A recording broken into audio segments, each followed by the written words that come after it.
La 47e Assemblée générale de la Fédération française de la vente directe s'est tenue le 4 décembre à Paris.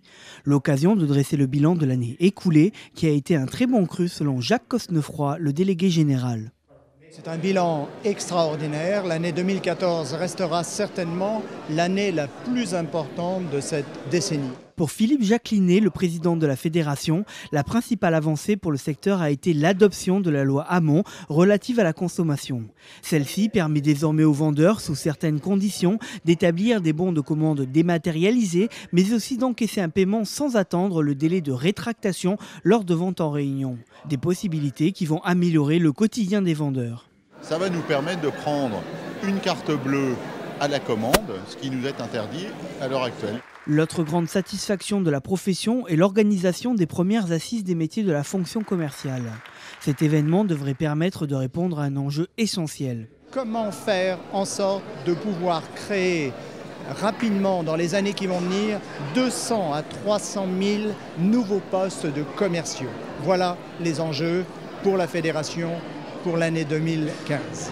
Mais des défis restent à relever. Moi, je rêverais d'une vente directe européenne. Et en d'autres termes, que nous ayons non seulement les aspects de protection du consommateur qui nous soient communs, malheureusement la France est encore distinguée, mais bon, c'est du classique, mais que nous ayons sur le plan social aussi un statut similaire à notre statut de VDI et que donc on puisse, si vous voulez, véritablement profiter de la communauté européenne. En effet, Celdia, l'association européenne du secteur, estime que la vente directe a un rôle social à jouer dans tout le continent.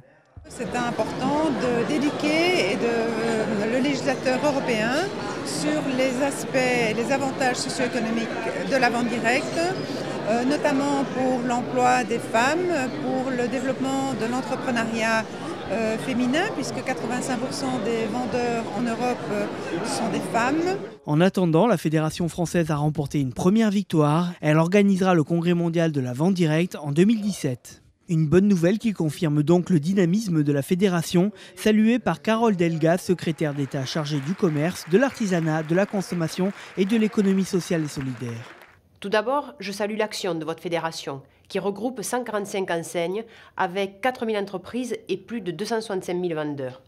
Je salue aussi votre dynamisme remarquable pour structurer la qualification des métiers commerciaux et créer des emplois.